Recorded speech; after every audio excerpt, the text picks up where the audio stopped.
오늘 성경 말씀 로마서 3장 21절에서 31절 말씀 보도록 하겠습니다. 이제는 율법에 하나님의 한 의가 나타났으니 율법과 선지자들에게 증거를 받은 것이라.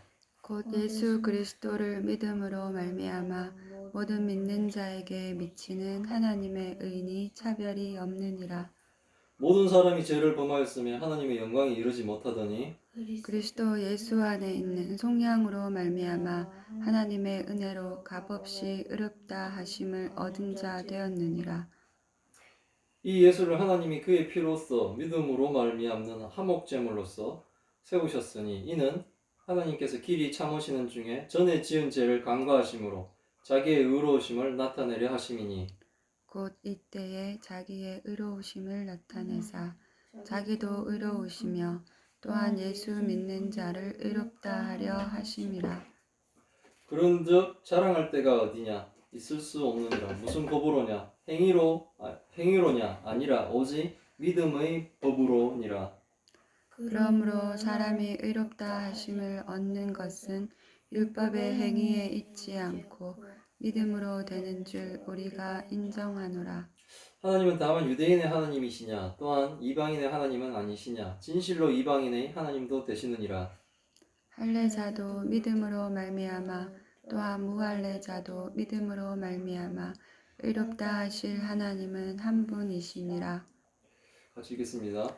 그런즉 우리가 믿음으로 말미암아 율법을 파기하느냐 그럴 수 없느니라. 도리어 율법을 굳게 세우느니라. 아멘. 오늘의 말씀은 율법에 하나님이 한 의가 나타났으니 라고 하는 말씀으로 제목으로 말씀을 나누려고 합니다. 우리가 읽은 본문의 21절 내용이죠. 우리가 아직 예수 그리스도를 모를 때 우리로 하여금 죄인이다. 우리가 죄인이구나. 이런 걸 깨닫게 하는 기능을 율법이 담당했습니다. 그 율법을 통해서 우리가 내가 죄인이구나. 그렇다면 나의 이 죄를 어떻게 해결할 수 있는가? 예수님이 필요하구나 라는 것을 깨닫게 하죠. 그래서 율법은 나쁜 것이 아니라 우리 예수 그리스도에게 인도하는 하나의 길도 될 수 있습니다. 그리고 하나님 믿는 성도들이 이게 죄인가 아닌가를 구별할 수 있는 기준도 될 수 있죠. 율법을 행함으로 그런데 하나님의 의에 이르려고 하면 다 실패한다고 했습니다. 율법으로 자꾸 우리가 그걸 지킴으로 해서 우리가 구원받으려고 내 노력으로 내 의로 하려고 그러면 우리는 항상 그 앞에 참으로 내가 무능한 자구나 라는 것을 깨닫기만 할 뿐이고, 그리고 뭡니까? 한없이 작아지죠. 한없이 뭡니까? 의기소침해질 수밖에 없습니다. 왜냐하면 지키지 못하기 때문에 그렇습니다. 그래서 율법 아래에서 우리는 죄인이며 죽음의 심판에서 벗어날 수가 없습니다. 그건 유대인이나 율법을 알고도 못 지키는 유대인이나 율법을 몰라서 못 지키는 이방인이나 다 똑같죠. 그래서 사람은 절망입니다. 한번 잘 지켜보려고 했는데 인간의 의지로는 다 지킬 수 없다는 겁니다. 이렇게 우리가 율법 아래에 있을 때 우리는 무력하며 사실은 뭡니까? 죽은 상태죠. 왜냐하면 죄인이기 때문에 그렇습니다. 죄인은 지금 살아 움직이는 것이지만 하나님을 모르는 예수 그리스도를 알지 못하는 사람을 죽은 자로 표현했듯이 우리 또한 율법 아래에 있을 때는 하나님 앞에 나갈 수 없는 죄인이고 죽은 상태라는 거죠. 완전 절망적인 상태입니다. 근데 바울은 이제 21절에서부터 이 반전이 일어납니다. 이제는 율법에 하나님의 한 의가 나타났다는 거죠. 이제는 우리를 구원하지도 못하고 오히려 우리를 죄에 좌절하게 했던 그 율법. 근데 그 율법 외에 다른 하나님의 한 의가 나타났다는 겁니다. 이 의는 어떤 의냐면 벌써 율법과 선지자들이 증거, 즉 뭡니까? 구약을 통해서 증거를 받은 의라는 거예요. 율법은 사실 뭡니까? 예수 그리스도를 다 향해 있죠. 성경에 기록되어 있는 모든 것이 다 예수 그리스도를 향하고 있습니다. 율법에서 제사를 지내는 흠없는 진성으로 하나님 앞에 나가려고 했던 그 모든 것이 뭡니까? 예수 그리스도를 통해 뭡니까? 우리가 하나님 앞으로 나아가려고 하는 것을 미리 보여주는 거죠. 흠없는 재물처럼. 하지만 이 땅에 있는 모든 것들이 완벽한 흠없는 것이 될 수가 없죠. 그러니까 임시적으로 되는데 정말 흠없는 재물 되실 수 있는 예수 그리스도를 통해 예수 그리스도의 죽음으로 우리는 뭡니까? 하나님 앞에 나가죠. 그러니까 율법도 예수님을 보여주고 있는 겁니다. 곧 예수 그리스도를 믿음으로 말미암아 모든 자에게 미치는 하나님의 의인이 차별이 없는. 그래서 결국 하나님의 의인은 예수 그리스도를 말미암아 믿음으로 말미암아 차별이 없이 모든 사람을 구원하시는 하나님의 구원이 바로 하나님의 의로움인 거예요. 유대인만 구원하겠다가 아니라 예수 그리스도를 믿는 모든 사람에게 구원을 베푸시는 하나님의 구원. 그게 바로 하나님의 의라는 거예요. 예수 그리스도를 믿지 않는 사람들의 상태는 범죄자이고 하나님의 영광에 이를 수 없는 상태입니다. 이것은 어느 누구도 예외가 될 수 없다는 겁니다. 죄라고 하면 사람들이 착각하는 게 있습니다. 예수 그리스도 밖에서도 사람들이 선할 수 있다라고 생각하는 것, 그것은 뭡니까? 도덕적인 기준 때문에 그렇습니다. 누굴 좀 돕는다든지 이런 걸 이제 우리가 선이라고 생각들을 하죠. 절대적인 선은 예수 그리스도를 믿는 건데 예수 그리스도를 믿는 것을 제외하고 다른 것으로 우리가 접근해 나갈 때는 대부분 도덕적인 아니면 양심적인 그런 선을 얘기합니다. 근데 그 선이 굉장히 가변적인 움직인다는 거죠. 기준이 모호합니다. 되게 상대적이고 변수가 너무너무 많다라는 거죠.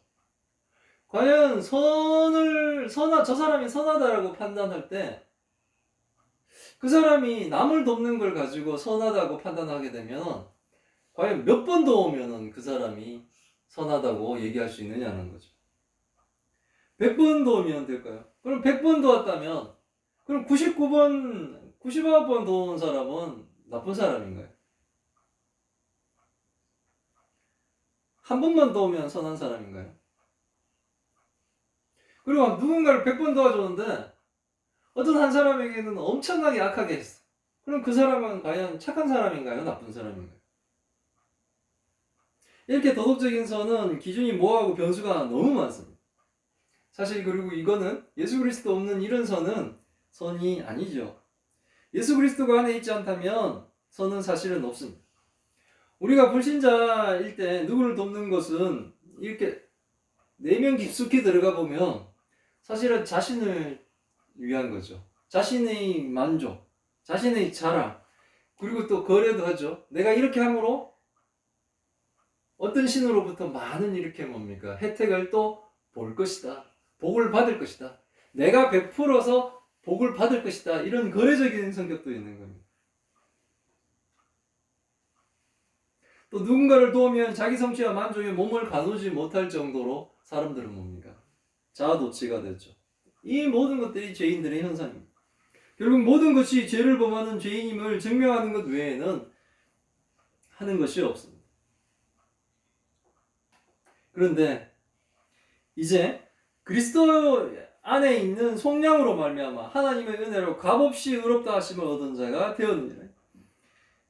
이제 우리는 달라졌다는 거죠. 뭐냐면 하나님의 은혜로 값없이 의롭다함을 얻었다는 겁니다. 이제 하나님은 우리를 우리의 행위로 판단하지 않습니다.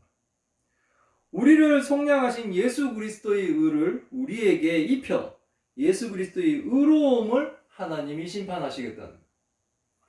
예수 그리스도를 믿는 것으로 나의 행위를 판단하는 것이 아니라 예수 그리스도의 행위를 하나님이 뭡니까? 판단하신다는 거예요. 그러면 뭡니까? 예수 그리스도의 행위는 모든 것이 선이죠. 그래서 구원받는 거예요. 여기 등장하는 이 속량이라는 단어는 전쟁 용어입니다. 전쟁 중에 포로로 잡혀게 된 사람을 값을 주고 데려와 해방시키는 것이 속량인데 우리의 구원은 우리에게는 공짜죠.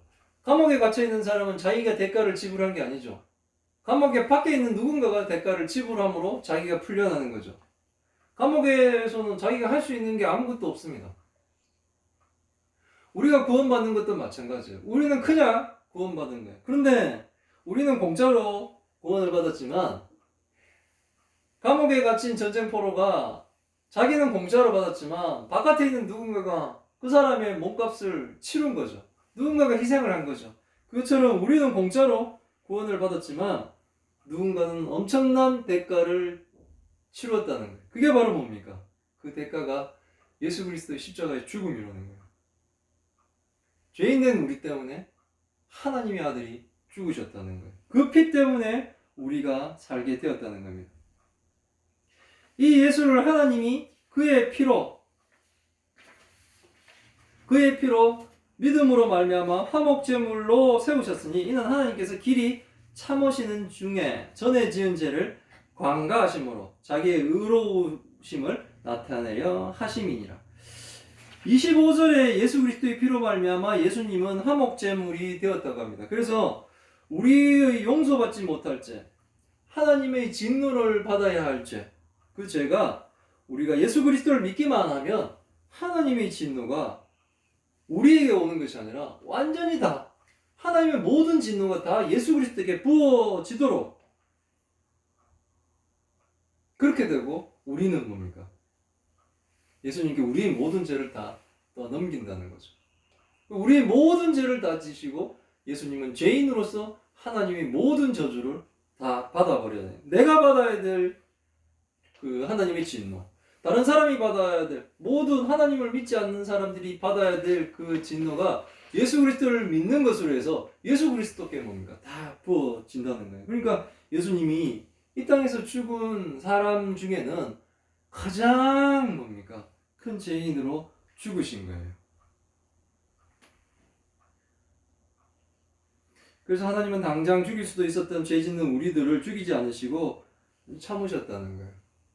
하나님을 믿지 않을 때 내가 31살에 믿었으니까 그때까지 하나님이 만약에 나를 죽였다면 저는 뭡니까? 내 행위로 심판을 받아야 되는데 하나님이 오래 참으셨다는 거예요. 하나님이 참으실 동안에도 죄를 짓는 우리가 죄를 짓는 그 우리의 죄들을 하나님은 뭡니까? 예수 그리스도를 믿으니 그것들을 뭡니까? 없는 것으로 간주해 주신다는 거예요. 그냥 다 뭡니까? 덮어주시는 거예요. 다 지나간다는 거예요. 이것이 하나님의 의로움을 나타내고 하나님의 사랑을 증명한다는 거예요. 하나님의 사랑을 무엇으로 증명하느냐? 우리들 형편으로 봐서 누구는 잘 살고 나는 왜 맨날 돈 때문에 고통받고 어떨 때는 건강 때문에 고통받고 이런 사람들이 과연 하나님은 계시면 나를 사랑하시는가? 그런데 성경은 분명히 얘기하고 있다는 거예요. 예수 그리스도를 통해 하나님이 나를 사랑하는 것을 분명히 하나님은 드러내고 있다는 거예요. 하나님이 자기 아들을 대속제물로 삼아 우리와 화목하게 하신 것, 이게 바로 하나님의 의이고 하나님이 우리를 사랑한다는 증거라는 거예요. 이게 가장 최고의 증거입니다. 성경에 예수 그리스도가 바로 하나님이 나를 사랑한다는 최고의 증거인 겁니다. 하나님은 우리에게 대한 사랑을 예수님의 화목제물 되심으로 증명을 하신 거예요. 이 화목제물에 대해 담긴 뜻이 여러 가지가 있는데 그 의미는 이 화목제물에는 죄를 싫어하고 미워하시는 이 하나님의 거룩함이 들어가 있어요. 이 화목제물을 통해 죄를 없게 하고 이제는 뭡니까? 거룩하시는 이 하나님의 거룩이 들어있어요. 구별되는 거죠. 인간의 죄를 미워하며 반드시 심판하셔야 되는 하나님의 공의가 돼요. 사랑의 하나님이라고 죄인인데도 무조건 사랑하시는 것이 아니라 하나님은 뭡니까? 죄가 없는 자를 사랑해야 되기 때문에 심판을 하시는 이 하나님의 정의 공의가 필요한데 예수 그리스도께서 그 심판의 대상이 되셨다는 거예요. 그리고 죄에 대한 하나님의 진노가 있습니다. 죄에 대해 심판하지 않으면 그건 바로 뭡니까?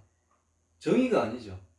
근데 하나님은 하나님의 정의를 실천하시기 위해 예수 그리스도 십자가에 못 박아 죽이시는데 거기에 부어지는 예수 그리스도의 죽으면은 인간 모든 죄인의 인간들에게 가야 될 이 진노가 다 뭡니까? 화목제물에 들어가 버렸다는 거예요. 그러나 하나님이 창조하신 피조물, 특히 인간에 대한 사랑을 끊지 않고 계속 유지하시려는 하나님의 신실함이 예수 그리스도의 화목제물 세우심에 또 그 의미가 들어있습니다. 그리고 우리의 죄가 결코 가벼운 것이 아니라 하나님의 아들이 십자가의 가장 잔인한 방법으로 저주를 받으며 죽어야 하는 그 처절한 대속적 죽음이 요구되는 죄의 심각성이 지금 이 화목제물에 들어있다는 거예요.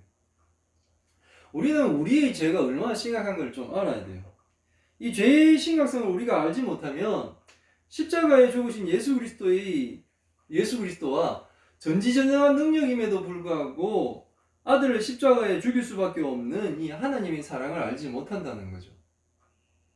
하나님은 다 하실 수 있잖아요. 그럼에도 불구하고 예수님을 죽여야지만이 인간을 구원할 수 있기 때문에 하나님은 뭡니까? 예수님을 십자가에 죽일 수밖에 없었다는 거예요.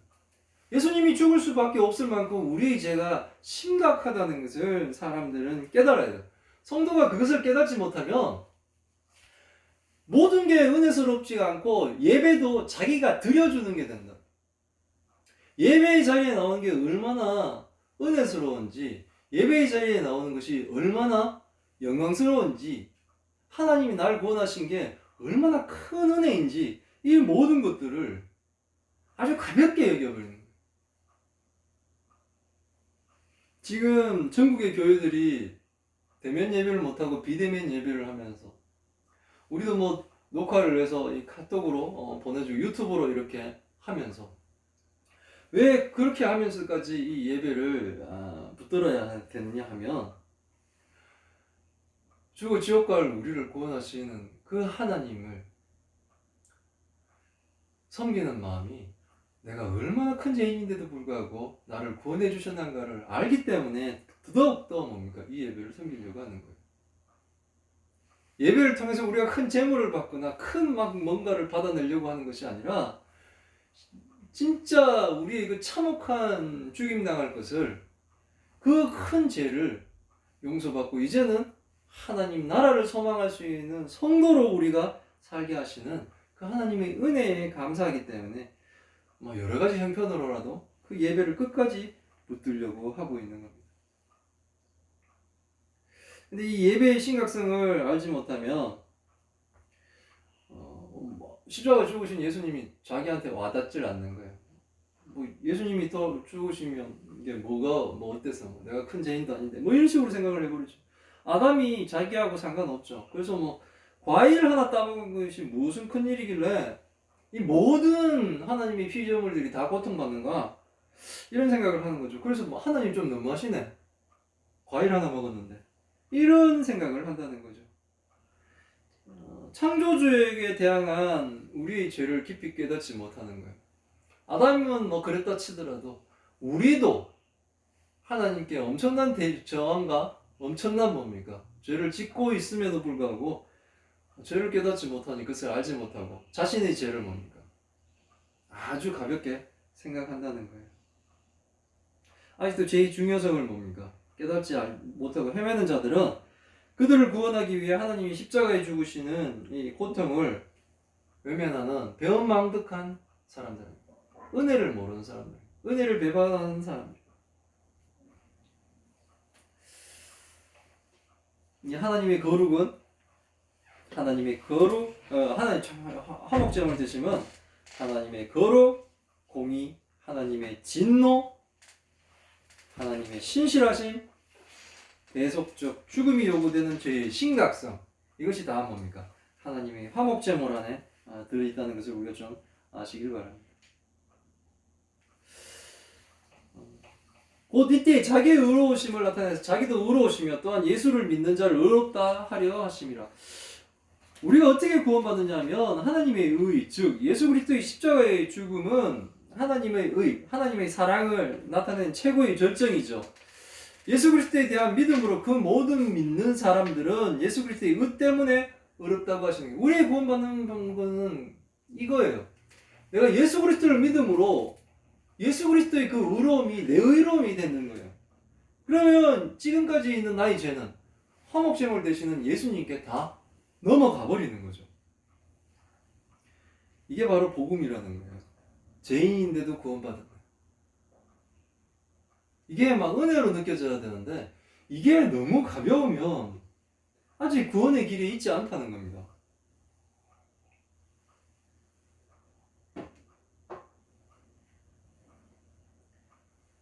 예수 그리스도의 의 때문에 구원을 받았다라는 것이 이게 되게 감격에 나야 돼요. 총신할대 어느 그 교수님은 막 이런 걸 알면은 가만히 앉아 있지 못하고 막 창문으로도 뛰어내리고 막 이렇게 해야 된다고 그때 막 그렇게 농담처럼 말씀하셨는데 그만큼 감격스러운 거예요. 우리는 죄의 심각성을 알고 구원의 은혜를 알아야 된다는 거죠.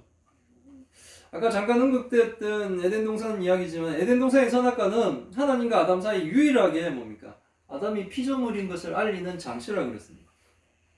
모든 피조 세계를 정복하고 다스릴 권세와 능력을 인간에게 부여하신 하나님과 모든 능력을 부여받아 자칫 자신이 피조물임을 망각하는 인간에게 아담은 하나님 안에서만 행복할 수 있는 피조물임을 착각할 수 있죠. 왜? 내가 마음대로 다 하니까. 그런 아담에게 오직 자신을 통제하고 제어할 수 있는 장치, 그 장치는 바로 선악과라는 거죠.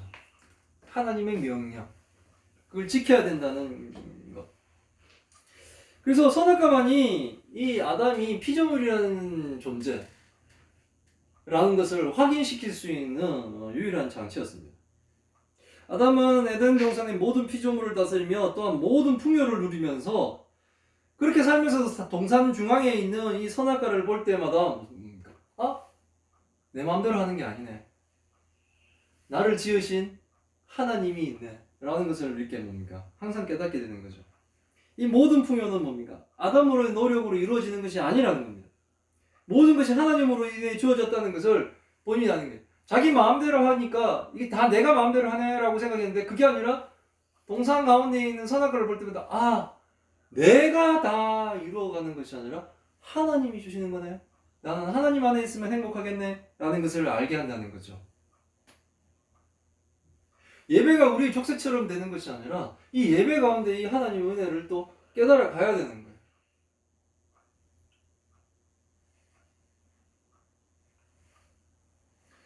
근데 우리가 잘 알고 있듯이 아담은 실패하죠. 피조물이 넘지 말아야 할 창조주에 대항하는 그 선을 이 아담은 넘어가 버렸습니다. 아담이 과일 하나 따먹은 것은 단순한 사건이 아니라는 거죠. 그것은 완전히 하나님의 자리에 오르려고 한 이 인간의 교만의 극치를 보여주신 것이고 그 이후에 인간은 완전히 뭡니까? 자신만을 위해 살아가게 되었죠. 자신을 높여 하나님 자리에 올라가는 것을 밥 먹듯이 합니다. 선도 오직 자신의 영광과 자신의 자랑과 자신이 모든 칭찬과 찬양의 대상이 되기 위한 마음으로 선을 행하죠. 물론 익명으로 누군가를 돕는 분도 있습니다. 그냥 그 마음에는 뭡니까? 뿌듯함이 있죠. 인간은 그렇습니다. 그리고 뭡니까? 창조주를 경배하지 않습니다. 특히 하나님이 조화롭게 만든 모든 자연 만물과 인간의 순리를 거슬러 모든 자연 만물, 하나님이 창조하신 모든 이 창조의 질서를 인간은 아주 뭡니까? 우습게 생각하죠. 그래서 뭡니까? 인간 때문에 많은 하나님의 창조물들이 멸종되어 가죠. 그래서 인간은 완전한 죄덩어리가 되었습니다. 우리가 좀 더 오래 산다는 것은 뭡니까? 죄를 더 많이 짓는 것에 불과하죠. 다른 의미가 없이 그냥 죄 짓는 기계처럼 되어버렸습니다. 그러므로 죄를 미워하시는 하나님은 죄인이 인간과 화목할 수 없는 상태가 되어 인간은 뭡니까? 시한부 삶을 살고 영원한 형벌, 영원한 지옥으로 들어갈 수밖에 없었습니다. 가련한 운명이죠. 그런 인간을 위해 예수님이 죽으셨다는 거예요. 그러니 어찌 예수님에 대한 은혜가, 하나님에 대한 은혜가 감사하지 않겠습니까? 그걸 어떻게 가볍게 여기고 함부로 그렇게 살까요? 어떻게 예배를 그렇게 가볍게 여길 수가 있겠습니까?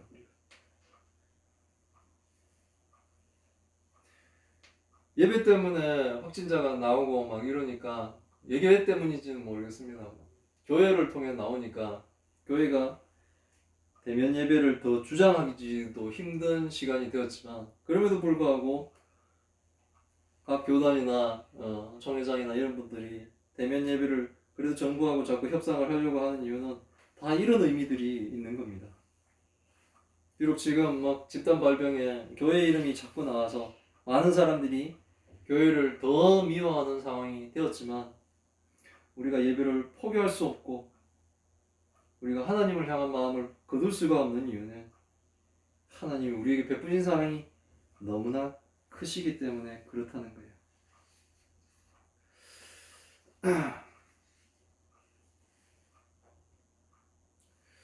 그런즉 자랑할 때가 어디 있느냐? 있을 수 없느니라. 무슨 법으로냐? 행위로냐? 아니라 오직 믿음의 법으로니라. 그러므로 사람이 의롭다 하심을 얻을 것은 율법의 행위에 있지 않고 믿음으로 되는 줄 우리가 인정하노라. 죄인인 우리가 했는 것이 하나도 없이 하나님이 사실 우리를 그냥 구원해 주셨으니 우리가 자랑할 게 없다는 거예요. 어떻게 내 믿음으로 구원을 받았다고 우리의 막 의를 내가 잘했다고 이렇게 드러낼 수가 있느냐는 겁니다. 우리의 구원은 오직 하나님의 은혜이지 우리의 행위가 아니라는 거예요. 오직 믿음의 법, 하나님의 구원의 법으로 인한 구원이라는 겁니다. 구원의 법은 바로 믿음이지. 이 믿음은 예수 그리스도를 믿어 그분의 하신 일을 믿는 것이 그 믿음입니다. 더 나아가 그분이 하신 것도 믿지만 하실 것도 믿는 것이 믿음이라는 거예요. 신기한 것은 이렇게 믿음이라고 하는 것이 꼭 뭡니까? 내가 믿는 거죠. 내 의지가 있잖아요. 믿음이고. 근데 전혀 그렇지 않다는 겁니다. 하나님을 향한 믿음에 우리의 인간적인 적극적인 믿음은 없습니다. 뭐 교회에 막 열심을 다하시는 분은 믿음이 막 적극적이네 뭐 이런 생각들을 하시는데 아니죠. 믿음은 내가 한번 잘 믿어봐야지 내가 결심한다고 해서 그렇게 믿어지는 것이 아니라는 겁니다. 하나님이 역사하심에 수동적이지만 열심히 순종할 때 그때 믿어지는 거예요. 막 끌려가는 것 같죠. 내가 하나님께 끌려가는 것 같습니다. 내가 막 앞서가는 게 아니라 하나님께 질질 끌려가는 것 같은데 그때 그 순종할 때 그때가 믿음이에요. 내가 하나님을 땡기고 가고 있다면 그건 교만입니다. 아무것도 할 수 없는 우리가 믿는 것. 이것이 기적이고 믿음이라는 거예요. 그게 바로 예수 그리스도와 연합하는 겁니다. 이것이 연합되면 우리는 삶에 이제 자신이 생기기 시작해요. 성령에 순종하는 삶은 우리를 바꾸게 되고 과거에는 죄로 여기지 않던 모든 것들이 이제는 뭡니까? 내가 버려야 할 죄로 보이고 또한 싫어지게 되는 겁니다. 성령께 순종해서 뭡니까? 하나님이 인도하시는 대로 살면 이제는 내가 죽도록 사랑했던 세상의 재물도 그 가치가 떨어져요. 아직도 계속 막 이렇게 가고 있으면 안 믿는 거죠. 한번 잡으면 죽어도 놓지 않을 것 같은 내 재산이 하나님을 따르는 삶에 걸림돌이 된다면 정은 전체를 팔아 천국 보화가 묻힌 밭을 사듯이 버릴 수도 있게 된다는 겁니다. 그래서 순교하시면서까지 하나님을 증거하시는 분들이 있는 거예요. 근데 하나님을 잘 믿어요. 예수님의 죽으심도 잘 알아요. 그런데 교회는 나오지 않아요. 하나님을 잘 믿어요. 예수님 죽음도 알아요. 그런데 성경은 보지 않아요. 하나님도 잘 믿어요. 예수님 죽음도 잘 알아요. 근데 예배가 귀찮아요. 이런 사람을 실천적 무신론자라고 합니다. 불신자예요. 믿음은 순종과 분리될 수 없다는 겁니다. 전도할 때 이런 분들 만나죠. 세상을 악랄하게 살다가 심지어 사람을 죽이고도 예수를 믿어 구원만 이루면 예수를 믿기만 하면 구원이 이루어진다면 그럼 구원만 이루어지면 무엇이든지 다 해도 되겠네? 라는 질문을 하는 사람들 있죠. 불신자 중에도 이런 질문 많이. 인간적인 정의감 때문에 자신도 별로 정의롭지 못하면서 이런 질문하는 불신자들을 이렇게 좀 자주 봅니다. 물론 우리가 어떤 죄를 짓더라도 심지어 살인을 했더라도 예수 그리스도를 믿으면 구원을 받는 것이 맞죠. 그러나 구원을 받았으니 그 구원이 우리의 공로나 행위가 아니니 우리가 무엇을 해도 괜찮냐고 이렇게 질문하는 그 상태가 바로 뭡니까? 불신자라는 거예요. 예수님이 과거의 죄, 현재의 죄, 미래의 죄까지 예수님을 믿음으로 내가 다 구원받았으니 이제는 뭡니까? 마음대로 살아도 되겠네 라고 생각하는 그것이 바로 불신자라는 증거라는 거죠. 구원받은 백성은 절대로 무엇이든지 마음대로 살지 않는다는 겁니다. 오히려 구원받은 백성은 육체를 따라 살던 옛사람을 버리고 오직 성령을 따라 최선을 다해서 살아간다는 거예요. 그래서 선한 열매들을 맺어가는 겁니다. 그게 바로 구원 받은 백성들의 뭡니까? 삶이고 또한 뭡니까? 결과라는 거예요. 우리 결과물들을 막 내야 되죠. 심판의 날에는 뭡니까? 예수님이 열매로 판단하시겠다고 말씀을 하셨어요. 29절에서 30절은 믿음의 보편적인 원리를 설명하고 있습니다. 예수 그리스도의 십자가 죽음은 우리와 하나님과의 이 연합을 허락하셨고 또한 유대인과 이방인 간에도 이 막힌 담을 허물었다는 거예요. 그 유대인들이 반발하는 이유는 그거죠. 자기네들만 구원받는다고 생각하는데 그것이 아니라 그 구원의 문이 열려버렸다는 것에서 이들은 뭡니까? 분노하고 있죠. 근데 그게 분노할 일인가요? 많은 사람이 구원받는다는 것이? 모든 인류에게 믿음으로 어렵게 되어 구원받는 것을 하나님은 선언하신 거예요. 과거 율법적 행위로 거룩하게 되려고 했기 때문에 율법을 모르던 이방인들은 거룩해질 기회조차도 없었습니다. 그래서 유대인과 이방인은 연합하지 않았습니다. 그러나 이제 예수 그리스도의 십자가는 예수 그리스도를 믿는 모든 인류가 자신의 행위로 심판받지 않고 오직 예수 그리스도의 행위로 예수 그리스도의 의를 덧입혀 예수 그리스도의 의로 우리가 했던 행위들을 다 가려서 예수만 믿으면 심판받지 않도록 하셨다는 거예요. 그러니 뭡니까? 할례 받는 게 무슨 의미가 있습니까? 유대인들이 할례를 받았기 때문에 예수를 믿고도 할례를 받아야 된다라고 막 주장했는데 할례를 받나 안 받는 건 무슨 의미 있습니까? 예수 그리스도를 믿느냐 안 믿느냐가 중요한 거죠. 그래서 오직 믿음이 칭이 의롭다 이르는 조건이 되는 것이 나머지는 뭡니까? 아무 필요가 없다는 거예요. 그런즉 우리가 믿음으로 말미암아 율법을 파기하느냐 그럴 수 없느냐 도리어 율법을 굳게 세우느니라. 율법을 행위가 아니고 믿음으로 구원에 이른다고 하니 그때 이제부터 막 하죠. 이제 그러면 율법은 폐기됐네, 율법은 소용없네, 또 막 이렇게 비아냥거림이 있죠. 근데 그렇지 않다는 거예요. 31절은 율법의 목적은 거룩해지는 거라 그랬죠. 그래서 구원받는 거라 그랬습니다. 그러나 뭡니까? 인간이 율법을 행함으로 거룩해져서 구원받는데 율법을 다 지키지 못해서 거룩하지 못해서 뭡니까? 하나님의 저주 아래 있을 수밖에 없었는데 이제는 율법을 통해 예수 그리스도의 피를 알고 이제 예수 그리스도의 의를 받은 사람들은 뭡니까? 율법적인 삶을 산다는 거예요. 율법을 지키면서 살려고 한다는 거죠. 옛날에는 뭡니까? 이걸로 뭔가를 해먹으려고 받으려고 막 그랬다면 이제는 그게 아니라 받은 은혜는 너무 감사해서 하나님의 은혜대로 하나님의 법대로 살려고 한다는 거죠. 그러니까 큰 은혜라는 겁니다.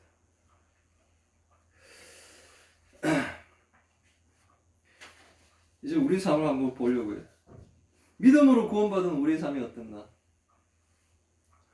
믿음으로 구원받았으니 이제 자유인이 되어 환경을 지배하며 자유롭게 우리가 살고 있는가? 아니면 환경이 우리를 죽일 듯이 몰아붙이듯 숨도 제대로 못 쉬고 우리가 옛날에 불신자 때 모습이나 지금 신자일 때 모습이나 똑같은 모습으로 살고 있는가? 한번 돌아볼 때가 있는데 옛날에 회사 다닐 때가 좀 떠올랐어요. 내가 다녔던 그 회사의 이 공장은 우리나라에서 가장 깨끗한 곳이었어. 그 기준이 100클래스라고 그러는데 100클래스의 기준은 뭐냐면 1m, 세제곱미터 안에 먼지가 100개 이하가 바로 이제 100클래스. 그 필링 코팅하는 그 부분은 10클래스니까 그 안에 먼지가 10개 이하라는 거죠. 엄청나게 깨끗한 곳이. 엄청나게 관리를 잘하는 곳이죠. 근데 아무리 깨끗하게 해도 먼지가 있더라는 거예요. 그래서 그것이 납품업체의 불량을 일으키는 거예요. 먼지가 하나 있으면 액정 만드는 공장에 납품되어 그게 텔레비전 하나로 나왔는데 여기 먼지가 하나 딱 있으면 텔레비전 전체가 불량이 되어버리는 거예요. 핸드폰 안에 딱 찍혀 있으면 그게 불량이 되는 거예요. 먼지가 코팅부에 10개밖에 없었는데 그 10개 중에 마침 샀는 텔레비전에 거기 딱 찍혀버리면 그 텔레비전은 뭡니까? 불량이 되는 거예요. 우리가 잘 보지 못하는 것까지 거래처에는 미세하게 그 불량을 또한 찾아냅니다. 그러면 거래처에 호출을 받고 불량 방지 대책 내고 사과하고 대책에 따른 조치를 또 이렇게 우린 조치했습니다 하고 그 업체에 통보를 해야 됩니다. 불량의 이유도 명백하지 않은데 그 개발자 연구원이 제일 잘하니까 연구원이 그까지 뭐 마케팅에서부터 이 품질 관리까지 다 담당하게 했으니까 뭐 거래를 뚫는 것도 힘들었고 제품을 개발하는 것도 힘들고 그리고 사후에 이 관리하는 것도 힘들었어요. 그래서 막 이렇게 힘든데 국내뿐만 아니라 중국으로도 뭡니까? 그날 불량 때문에 이제 불려가는 상황이었어요. 이미 개발한 제품의 품질 관리 때문에 힘들고 어쩔 수 없는 상태에서 발생하는 불량에 대한 변명도 이제 뭐 더 이상 어떻게 깨끗하게 해야 될지를 모르니까 그 변명도 머리에서 나올 수 없는데 회사나 거래처나 제 얼굴만 보고 이렇게 계속 다그치는 거예요. 엄청난 고통이었죠. 거기다가 그것만 하는 게 아니라 또 새로운 걸 또 연구개발 과제 그리고 새로운 제품에 대한 것들 그런 것들에 대한 실적을 또 이제 회사는 요구하고 진짜 회사의 압박에 눌려가지고 살 수가 없었어요. 숨쉬기도 힘들었어요. 매일 죽을 것 같고 참으로 견디기 힘든 시간을 보내고 있었는데 그때 하나님이 한 번만 도와주시면 이 모든 것이 해결된다고 그런 생각을 자꾸 하게 돼요. 하나님이 도와주시기만 뭐 이런 생각. 그래서 늘 하나님이 나와 함께 해주시기만 하면 이 모든 어려움에서 내가 벗어날 수 있을 것 같다는 생각이 자꾸 들어서 하나님이 나와 함께 해달라고 막 맨날 기도하는 거예요. 왜 하나님이 나를 도와주지 않아가지고 내가 이렇게 힘든가 막 원망도 하고 세상 염려에 막 간장을 녹이며 맨날 보내고 살았었어요. 그러다 보니까 언제부턴가 내 기도는 항상 하는 기도가 하나님 함께 하옵소서라는 기도가 계속 들어가는 거예요. 하나님 나와 함께 하옵소서. 하나님 나와 함께 하옵소서. 이게 함께 해달라는 기도가 습관이 되었습니다. 그러다가 이제 뭐 회사 그만두고 이래저래 해서 신대원을 다니면서 성경 배우고 연구하는데 어느 날 나의 상태를 알게 되었어요. 그리고 생각했죠. 왜 나는 자꾸 하나님과 함께 하기를 하는 기도를 하는가 이런 생각이 들었어요. 왜냐하면 나는 믿음으로 하나님의 구원을 받은 백성인데 그렇다면 하나님은 이미 나와 함께 하시는데 왜 나는 자꾸 하나님 함께 해달라는 기도를 하고 있는가 이런 생각을 하게 되었어요. 그래서 그 내린 결론이 뭐냐면 내가 세상 염려와 고민을 하는 것은 그 이유를 하나님이 지금 나와 함께 하지 않기 때문에 내가 지금 힘든 일을 당하고 겪고 있다고 생각했던 것이 이게 잘못되었구나라는 것을 알게 됐어요. 내가 세상 염려에 대한 나의 간장을 녹이며 죽어가는 것은 하나님이 나와 함께 하는 것이 하지 않기 때문이 아니라 하나님이 나를 도와주지 않기 때문이 아니라 하나님이 나와 함께 하신다는 그 사실을 내가 믿지 못하기 때문에 내가 내 스스로를 너무나 힘들게 몰아붙이고 있었다. 그러니 하나님이 나와 함께 하신다는 그 사실을 내가 믿지 못하니까 걱정하고 환경에 지배받는 것을 받고 그리고 또 막 두려워서 긍긍전전하며 살았던 거예요. 세상이 내 뜻대로 움직이지 않는 것을 걱정하며 살았던 거예요. 세상은 당연히 나의 뜻대로 움직이지 않습니다. 하나님 뜻대로 움직이죠. 세상은 완전히 하나님이 뜻과 계획대로 움직입니다. 그래서 그 하나님의 계획을 내가 받아들이면 평강한 것이고 하나님 뜻과 내 뜻이 차이 나는 것을 못 견디면 세상 염려와 걱정으로 나한테 다가오는 거예요. 그래서 이제는 기도할 때 내용이 조금 바뀌었어요. 옛날에는 하나님 나와 함께 하옵소서라는 기도를 했는데 이제는 하나님 내게 어떤 환경과 시험이 와도 하나님이 나와 함께 한다는 것을 믿게 하여 주옵소서라고 이제 기도가 바뀌었어요. 하나님 나의 곁을 한 번도 떠나신 적이 없습니다. 하나님은 나를 지켜보시며 또한 나를 보호하고 계십니다. 그리고 내가 그 시험을 이길 수 있도록 예수님이 중보 기도를 하고 계십니다. 하나님은 내가 하나님 뜻을 거역하고 죄를 지을 때도 하나님 나와 함께하고 계셨다는 거예요.